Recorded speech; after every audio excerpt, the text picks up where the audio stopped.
Hi everyone, Mark here, Planning Account Director at Equimedia, welcoming you to video 2 in our Digital Futures Now series. In this session, Ross, our Web Experience Director, is going to run through with you the state of CRO in 2021 and how things have changed over the past year, but also why businesses need to focus on CRO to help build trust within their customer base. Please use the hashtag Digital Futures Now to join the conversation on Twitter and share with us your thoughts and live updates. We would love to hear them. I'll hand over to Ross now to run through the state of play of CRO in 2021.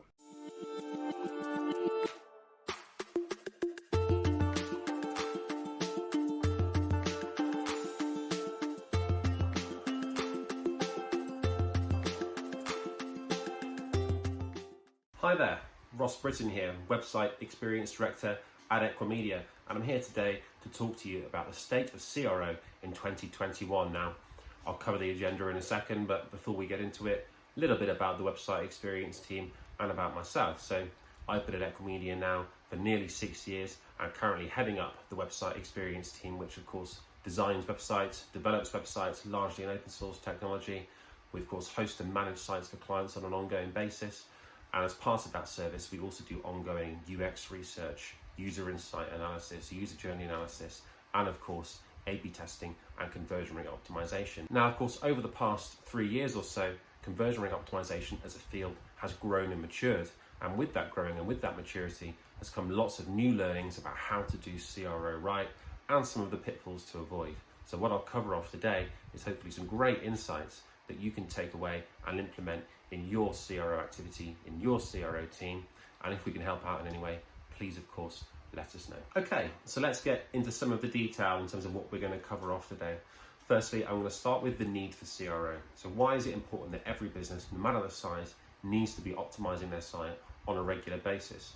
I'll then move on to talk about what we feel are the 7 key factors to make your CRO as successful as possible. And that's based on our experience and of course looking at lots of different market surveys analysis that have happened in the past year or two. After that, I'll cover off some key CRO market trends that are worthwhile knowing. So things that if you need to build a business case for your CRO activity, it's worthwhile having these stats in your back pocket, especially when it comes to management buy-in. After that, we'll go into how you can evaluate your current CRO maturity. Where are you currently at and how can you level up to your next level of both UX and CRO maturity? Now, of course, UX and CRO are interdependent elements of any website experience plan.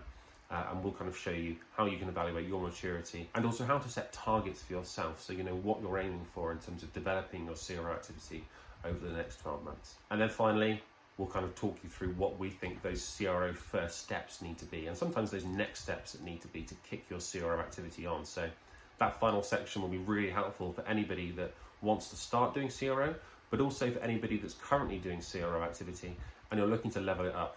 What can you do to get a little bit more user insight, a little bit more data, to get a better understanding of your customer journeys and how to take those to the next level and deliver a better experience for your users? So 95% of consumers will leave a site if they have a frustrating experience. Now, that shouldn't be massively surprising, especially in a world where we are consuming and consuming and consuming at pace and continuously doing so.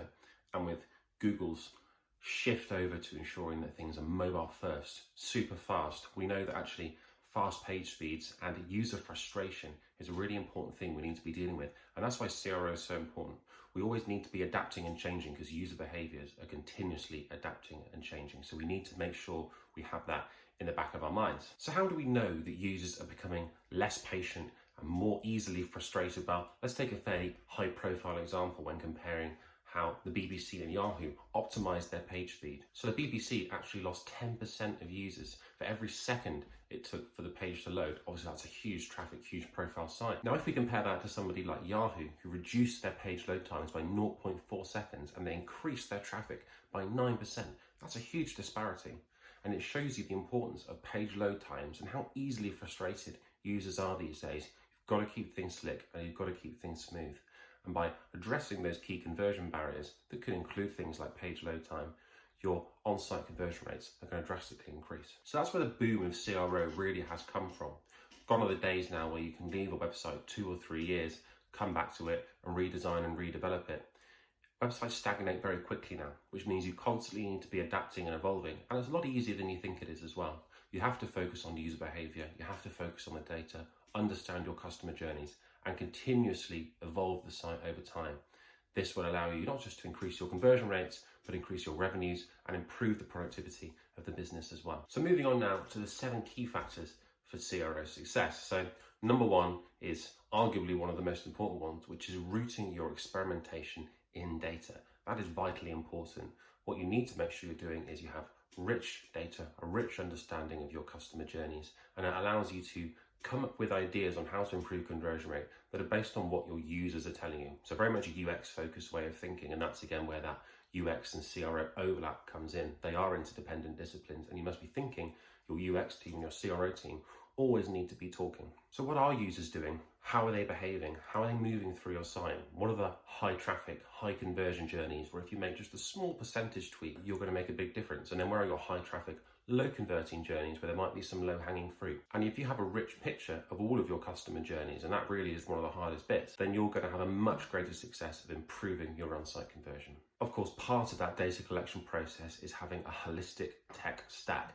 Now for CRO, there's obviously lots of different bits of technology out there you can choose from. You've got A/B testing tools ranging from Google Optimize, VWO, Optimizely, A/B Tasty. You've got your GA data, Hotjar, Crazy, lots of other tools you could possibly use.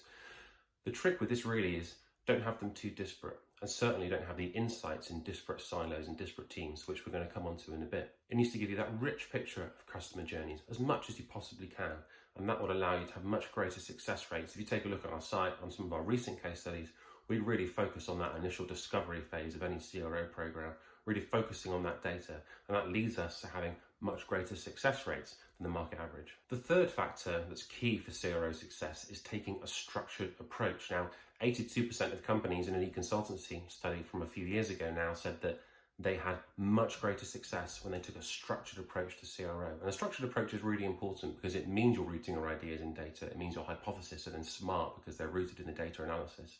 You can then design, test, and analyze all in the right structured framework. And the important part of that is not to skip a step. So don't hypothesize if you don't have the data to back up your hypothesis. Don't skip to design something if you haven't formed the hypothesis. Don't just say, come up with an idea that you think works great, but actually there's nothing to support it. And really importantly, if you have a failed experiment, don't just say, oh, well, let's leave that and not going back to that. Actually, part of that structured approach is saying, why did this fail? We have really good data to back up that hypothesis, but why did it fail? And that allows you to iterate better. It may well take 3 or 4 iterations dealing with that same user pain point until you get the perfect answer. Now, as CRO has grown as a field, it's moved away from what it used to be, which is one conversion rate optimization person sat in a corner trying to do everything themselves. And now the real focus should be on having optimization teams, not optimization silos. Really important to pull all of your expert insights into the same room, rather than one person sitting off to the side, coming up with the ideas, doing the analysis, doing the design, doing the testing, and then analysing those results. It's actually better to have a broad spectrum of ideas to allow you to iterate and improve conversion in a better way. Now, some of the key roles that we have in our optimization teams are, of course, project managers to keep things moving at pace, data analysts, UX researchers, UI designers, of course, front-end developers. All of those people come with slightly different views and slightly different opinions. And if you pull all those views and opinions together, you're going to get much greater success. And as I said before, we have some great success in bringing all those people together. And it's also not just a case of having a great internal team. Within the client-agency relationship, it is vitally important that the client and the agency work really closely together because the client knows the business better than us. We know how to make CRO work really well. So pulling those 2 insights together will give us much greater chance of success. So leading on from that, another really important part of making sure CRO is successful is a shared optimization roadmap. Now, again, within a recent study that was done, 58% of companies said they know how important a shared optimization roadmap was, but only 27% were doing it. So why is there this disconnect between people know what they're doing, but they find it really hard to implement it? Now, that likely comes down to not having those joined up optimization teams. Having a diverse range of skills, like project management, for example, will ensure that you have that shared optimization roadmap, that you're working to the same goal, that you're not trying to tackle too many things at the same time. That's really important to make sure that actually your CRO is as successful as it possibly can be. One of the key values at Equimedia is collaboration. So when you're thinking about your shared optimization roadmap, think about yourselves as one team. It's not a case of somebody is responsible for failure. It's more a case of you're all responsible for your failure and all responsible for your success. And the shared part of the optimization roadmap includes that cultural element as well. Now, factor number 6 in our 7 key factors for CRO success is about overcoming the fear of failure. Now, in experimentation in CRO, you will always have failed experiments. And of course, this can be disheartening. However, if you can look back at it and say, well, our analysis was good, our user analysis and our user research was good, our hypothesis made sense, our design seemed to solve that problem, but for some reason, the user didn't quite agree. Now, it's not necessarily a bad thing that you failed because you've learned what didn't work. The important thing is to take it as an opportunity to then iterate onto the next experiment, onto the next design, and improve that experience. And as I said previously, it might take 3 or 4 turns working on one particular bit of user feedback, one particular bit of user research to get that right. Others will be on the first go, which is great. However, you've always got to think of failed experiments as a way to improve. It's something you've learned, and that's culturally really important as well. And it's a big challenge for any company, especially when you're getting started in CRO, to show that failure isn't a bad thing, especially when you're talking about management buy-in. Now, within CRO, the industry average for winning experiments can vary between, say, 13% and 30%. Really depends on your sector. We get around a 50% success rate with our experiments, which is great for us. But one of the things that you really need to think about is how are you going to explain failure and spin it as a positive for stakeholder management, especially for those budget holders internally. Now, our final of the 7 key factors for CRO success relates directly to those stakeholders I just mentioned, and it's all about getting senior management buy-in. And traditionally, it's been a little bit hard to get senior management buy-in. A lot of senior managers will say, well, can you prove ROI? How do I know it's really working? But thankfully, that mentality seems to be shifting a little bit. So in a recent study that was done, it showed that 72% of senior managers now understand the value that CRO and digital experience plays in conversion. So it's great to see more senior managers seeing the benefit. Our really key top tip to get senior management buy-in is to make sure that first experiment, that first A/B test is a winner. That's easier said than done. You'll quite often start with 3 months of work. If you can prove ROI, great. You'll then move on to doing it on a more ongoing basis. But that first experiment is key.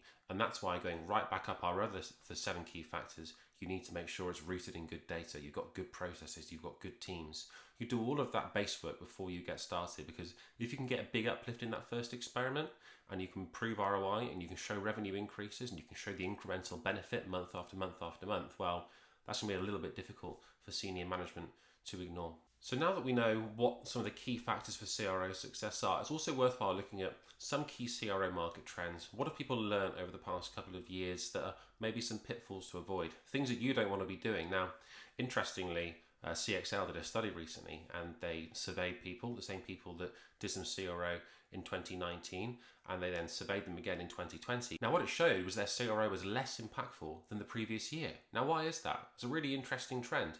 And what we're going to do now is dive into a few of those potential factors that may mean people's CRO activity either plateaus or it drops a little bit in efficiency. And it's quite a natural thing to happen as a field matures. After 5 years of growth, you're going to hit a certain plateau level. And we're going to walk you through some of those key things now. So the first, and potentially one of the most obvious ones, is actually customer journeys are very complex.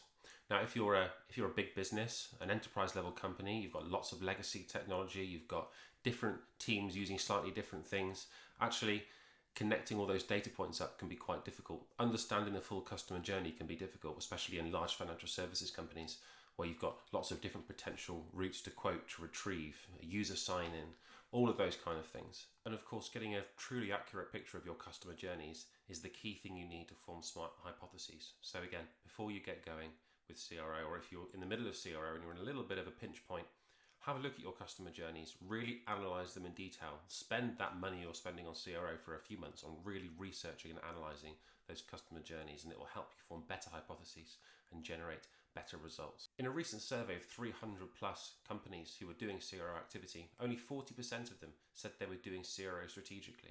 Majority of them were thinking tactically, being reactive, and not really following the right process. The third factor, which is a natural lead on from a lack of strategic thinking, is actually what you'd expect in terms of insufficient resources, budget, time, and people. Now, It's an interesting factor because it's very interrelated to the lack of strategic thinking. If you don't have the funds, the people, the tools, the experience, the processes, then you're probably going to have a lack of strategic thinking. And all of these things are interrelated. So if you don't have the right team and the right people and the right funds, you're probably not going to be dealing with CRO in a strategic fashion. The key issue with that investment often is actually linking back to that management buy-in factor we talked about previously. Higher ups in companies often have fairly unrealistic expectations of what CRO will deliver. They'll expect immediate gains, doubling of revenue. Of course, that's just not the case. So it's really important to manage those expectations early on in order to get that funding, promote a culture of experimentation, promote that fear of failure concept, and don't be afraid to fail. Those are really important things. The fourth factor here in terms of things that might be causing a drop in the efficiency of CRO activity recently is actually optimizers are starting to run out of low-hanging fruit. Now, what I mean by low-hanging fruit, of course, is things that are obvious and easy. So when you do your initial analysis, your user journey analysis, your heat mapping, session recordings, focus groups, whatever it might be to gather your pool of experimentation data and user insights, there will always be those low-hanging fruit. And as I said previously, to get that management buy-in, you want to deal with those big ones. You want to do something punchy that's going to deliver a big conversion uplift straight away to get the sign-off of the budget on a more ongoing basis. Now, of course, a potential factor within that is that low-hanging fruit is now gone. And it's getting down to the minutiae, especially in complex companies where user journeys, again, are very complicated.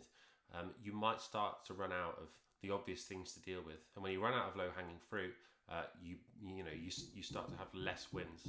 The final thing I just wanted to quickly touch on that may have caused in 2020 for some optimizers to see a little bit of reduction in the efficiency of their CRO activity is actually the barriers to entry for CRO have dropped quite significantly this past couple of years. And that's a good thing in some ways and a bad thing in other ways. It makes it much easier for people to do CRO, but it also makes it easier for people that don't know how to do CRO, if that makes sense. Now, Google Optimize has played a big part in that. 40% of optimizers now use Google Optimize as their A/B testing tool of choice. You've obviously got Optimizely and BWO and others that come with a cost. Google Optimize can be used for free by anybody.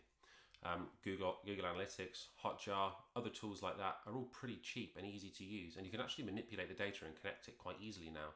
So it's a fantastic thing these barriers to entry have been dropped. However, it also comes with that situation of, well, some people that don't really know how to do CRO are doing CRO. With the barriers to entry being dropped, it has a great ramifications for slightly smaller to medium-sized businesses that might not have been able to do it before. So we've seen the barriers to entry being lowered being really good for one of our clients, London's Air Ambulance, who are a charity based out of London, of course. And we're using Google Analytics, Google Optimize, Google Data Studio, Hotjar, all cheap or free tools to take their data, manipulate it, get some great insights and run successful experimentation. You can have a look on our site and see a case study we recently put up there that drove a 29% increase in e-commerce conversion rate over a 6-month period, which has driven great ROI for them. So if you're looking at CRO activity or you're watching this video and you're thinking, oh, it sounds too expensive or difficult to do, well, actually, it's not expensive at all. You can do it. All you got to do is have the right support team around you. And if you need help with that, we're of course here. So if you've watched this video today and you're thinking, right, I really want to get into CRO, or okay, we're doing it, but we're not doing it quite right, it's really good to just sit back and take stock of where you think you might be in terms of on the maturity scale. So if you have a look on the diagram you can see on screen right now, there's Nielsen and Norman's pretty well respected UX maturity model. And again, UX and CRO are very interdependent disciplines. So if I were you, I would just take stock a minute, have a look on the links, look at some research, and decide where you think you are on the UX maturity model. And it's really important to be honest. And then also set yourself a target for 12 months and a realistic one at that, and say, well, I'd like to be here in 12 months where we're doing more UX best practice, we're doing more user research, and we're able to fuel our CRO better. Because without good UX, you can't do CRO. And again, if you need help in terms of evaluating your UX maturity or just a second opinion, we're of course more than happy to jump on a call with you and discuss that in more detail. So at this stage of this talk, you should hopefully be feeling pretty confident about what makes a successful CRO roadmap. What are the things we need to watch out for? What are the things that might constrict our CRO activity if we don't get it right now? And also you should have a good idea of where you think you might be on that UX maturity scale. So either you want to get started in CRO, or you're doing it and you're thinking, we need to level this up.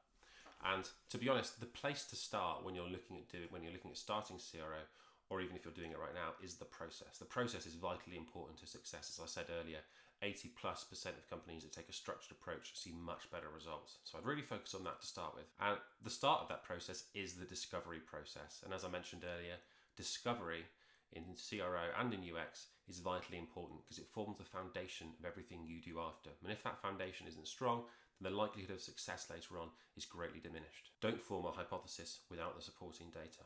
Don't skip to design without a good hypothesis. Don't ignore your failed experiments. Take those learnings as an opportunity and move forward with the next iteration until you find that solution to that user problem. As part of a successful discovery phase, either if you're starting or if you're looking to reboot your CRO and get some better user insights to either get over that issue of a lack of low-hanging fruit, or if you've got a particular problem that you need to address, we always say the place to start is with a user journey analysis, which is a bespoke service that we provide here at Equimedia, where we take out your GA data and manipulate it with our technology for you to get a full view of how users move through your site, where they land, what pages they interact with, what their drop-off points are, what devices and channels might be causing issues, and also, if you get down to the real detail, which we can help set up, what fields users are dropping out on, how far down the page are they scrolling, are there validation errors on particular fields. We can get really detailed, but actually that minutiae of the detail is vitally important. So the key questions we like to try and solve are, what are your key routes to conversion? What are your high traffic, high conversion journeys where a small percentage increase can make a big difference? What are your high traffic, low converting journeys where there are those low hanging fruit we've talked about? Are there specific channels, devices that are causing you issues? And a key area is actually knowing how to prioritize your testing. One of the biggest issues when you do big user studies is you have hundreds of data points and you're not really sure which one's the most important. And this is something that, again, is really important for us when we're running CRO activity, is actually prioritizing your testing opportunities for the ones that will have the maximum impact on revenue and give you better ROI. And one of the key things as well from a business case perspective and to get that management buy-in is we'll also do conversion modeling. So conversion modeling is really important because it allows you to say, well, if we increase traffic to the top of our funnel by 0.5% and we increase conversion from step 1 to step 2 by 1%, it will deliver X% increase in revenue, which will mean an extra £20,000 a month or something like that. And that's very easy to then get budgetary sign-off because you can prove ROI and get ROI really quickly. Thank you for joining me today for this webinar. I hope you found it useful. There are lots and lots of information in there. And if you do want to discuss any of it in more detail, or if you'd like to just have a free 30-minute chat about what you're doing for CRO and how we think we might be able to help you, please do get in touch with us. As I said, if you're also interested in maybe doing a user journey analysis study, that's something we would be delighted to do. It's always really interesting, always really insightful. Thanks so much. We hope you've come out of the session knowing a bit more, but please do share any questions that you have with us using the Q&A speech bubble underneath the timeline bar below, and we'll plan on answering as many of the questions we can on our live roundtable at the end of the week. And of course, continue to join the conversation on Twitter using the hashtag #DigitalFuturesNow. Thanks, guys.